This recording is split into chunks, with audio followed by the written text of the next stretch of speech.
I'm Alan Garrett, and once again, we're talking to author Andrew Sampsel, the Castle Reef trilogy, Castle Reef, Bloodlines, and Legacy. And we've been, over the last month, talking about your creative juices, how you came up with the whole concept and everything. And again, we're going to talk a little bit about my connection to Drew and how I know him, but I want to talk about the technical aspect of these novels, because these novels are so detailed that I'm thinking this man must have been a science major at some point. But so I just want to find out, how did you get all your background on all of the technology? Well, obviously you can Google things, research, look at things, but a lot of it is from the past. Reading sci-fi, watching sci-fi movies, things are logged into your memory. And having people in your life that are very knowledgeable in that area. There's one individual we both went to school with who is very successful. He's a professional airline pilot, astronomer, and he was at the top of his class, very, very smart. And there's things, ideas that I put in the book and write them, and I text him and ask him questions, and really good feedback. And then thinking I'm in the role of, rolling this stuff out and writing it. And every book, the first, second, and third, have revised editions, because this friend would read it and he'd say, you need to adjust this a little bit. I wanted the technology to be a type of technology that it's believable when you start reading it. Some of it may be not true. Some may be true. Just kind of merge the two together. Some may be a little far-fetched, but I wanted the technology in all of this, the sci-fi element, to be believable and give the reader an opportunity to, if they want to research it, they'll find out about it. If they don't want to research it, they can just believe it and read on with it. So that's kind of how I rolled with that. A good example of that is in your first novel, you start talking about the concept of AI, artificial intelligence, which really 5 years ago when you came up with the first Castle Reef novel, no one was talking about AI. And then all of a sudden, here it is. Everybody's talking about it.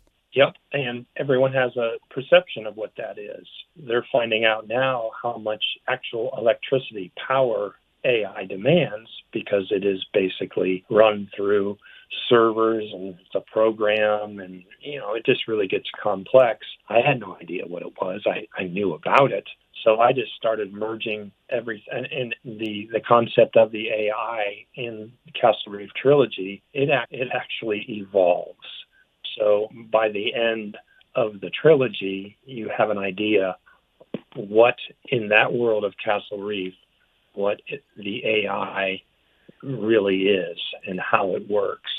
So, if you're just joining us, we're talking to Andrew Sampsel. He is the author of the Castle Reef trilogy. I think it's neat that you've talked about how you got your characters, some of them based on real life people, other obviously you created and crafted. And is this going to go forward? In other words, you got all these great characters, and I mean really, really great characters.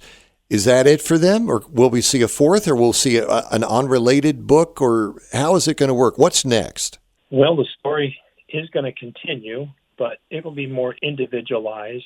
I wanted to there is unresolved. It all resolves, and there's with the big bang, so to speak, but it will keep continuing. The main character, actually, there's three main characters. If you think of this, I kind of wanted to make the three characters into one, if you can think of past, present, and future, and their ages.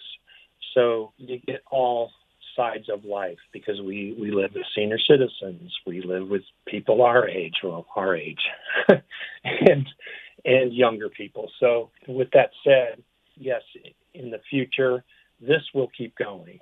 I may dwell on one certain character or a few, but this underlying story, what goes on in the world of Castle Reef, in the neighboring towns, and how it connects to our country and the world, it'll just keep going. I'm looking forward to it as well. And, it's funny. I was thinking about before we did our interview this morning how we met. And we met back in 1975. I was a freshman in high school and I was new to the area. I just moved there. And you were about the first person that befriended me in our gymnasium at North Warren Regional. And I remember we just kind of connected. We had a close circle of friends and all that. But a lot of what we connected on were things that had to do with science fiction, whether it was Star Trek or Doctor Who or whatever the case may be. And so when I read these novels, I have an idea. I was kind of there at the origin of when you thought about these concepts of the future, which is now happening in our world today. Yeah, we used to have a lot of talks. Sometimes I can remember, I want the readers to know that, this is all science, but there's love, romance, there's, things going on, so it's thriller.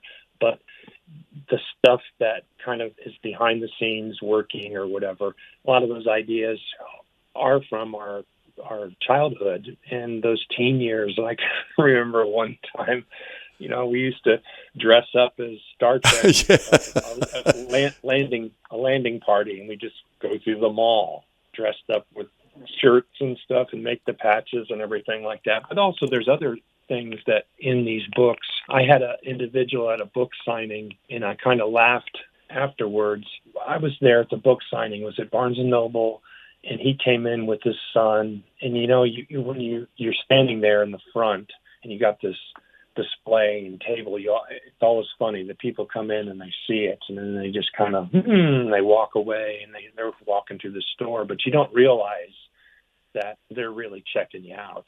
They'll get on their phone and they'll start researching the book, or they'll find it in the store and look at it. Then they'll come back and they'll say, well, what's this about? They kind of want to know more, but they've already checked you out. Well, this individual, he came back.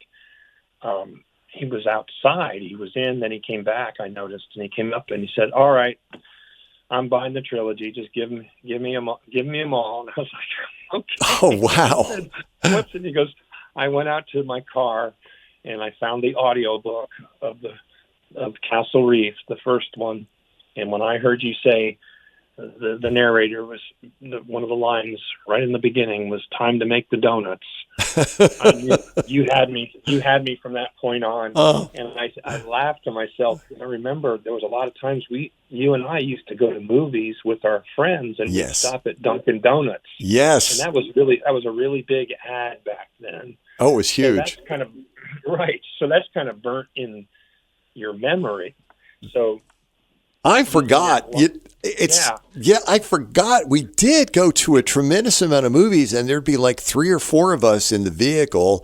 And of course, we lived to tell the tale, but we would see all kinds of movies, fiction, science fiction. I mean, just everything. And some of those great things. One of the movies that we saw was a movie called Breaking Away. And it was a kind of the end of high school for these 4 young men. And they were all going to go their separate ways. And it was like kind of a coming of age type movie and stuff like that. And since my childhood, a lot of people bemoan about their childhood. And I had this wrong and this was bad. My childhood was great, especially once I got to Blairstown, New Jersey, and I met you and all of our other friends and stuff like that.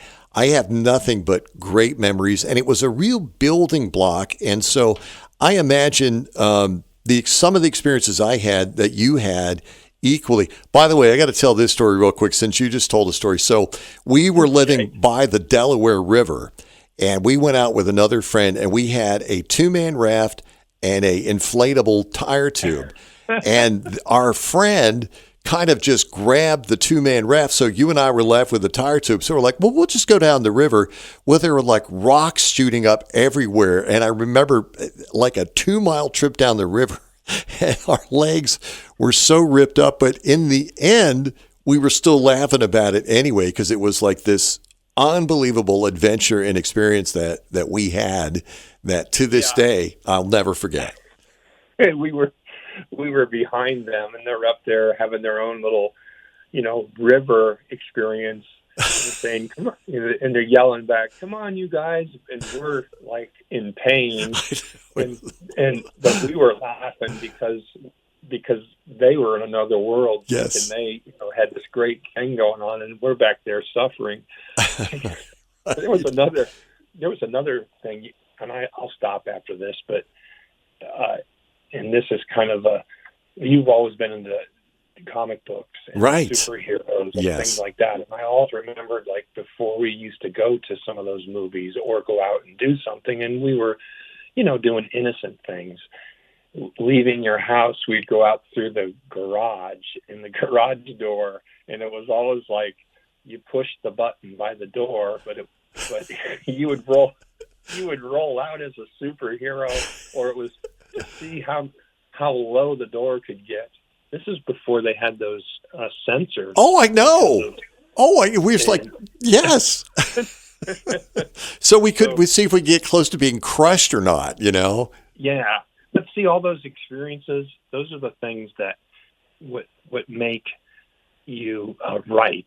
And you're not thinking of one idea, but as you start writing and you're developing these characters, there's things like that you add because it's through your life experience, and everybody's got a past, a present, and a future. And it's like that past is going to lay a template for how you live right now or how you're going to live in the future. And we all screw up, and it's a journey, and it's whether you make the best out of those screw ups. You go to God and you say, "Hey, I blew it, and I want to get on with my life." It's how you correct your mistakes. And there's a lot of things in our lives, and I know you're this way, to choose the positive, the good things, those great experiences, and use them to be an example to someone else, or in this case, write about it. Right. And let those characters live through that. Now, those negative experiences, you can do the same thing, but it's always best to prove a point. And that's what I try to aim. Every character, if you read in these books, they're all going through something. And it's how they deal with it. Some positive, some negative, but that's the way it is. And that is a great wrap up for this part 4 of this great interview. And I can't tell you how much I enjoyed this. And we're going to leave this up because we know your next time up, the next novel you write, we're going to be back here on this show. But Drew, I got to tell you, I loved all of these.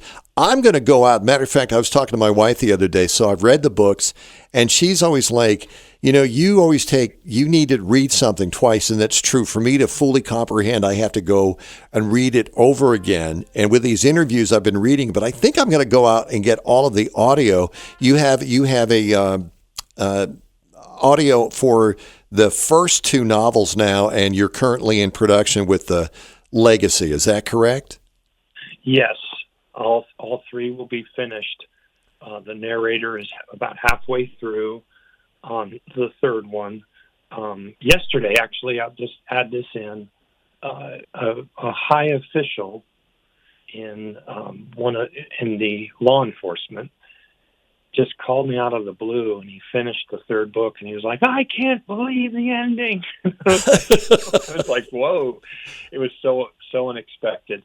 But I wanted to add that in. It was kind of those things, when people give reviews or you hear those comments, that really kind of boosts you to continue, But yes, they are on Audible, Spotify, all the audiobooks, and then the hard copy and digital and soft cover are available at Amazon, Barnes & Noble, anywhere books are sold. I think it's so great. And we will talk to you very soon. And again, we've been talking with author Andrew B. Sampsel, Castle Reef Bloodlines, Castle Reef Legacy, and we'll do a little tag here in a moment to where you can get those. Drew, thank you so much. It's been a real pleasure, and I always enjoy talking with you. Really appreciate the opportunity. Thank you. I'm Alan Garrett. The Castle Reef Trilogy is available at Amazon, Barnes & Noble, Walmart Online, Books A Million, Audiobook, Spotify, and more.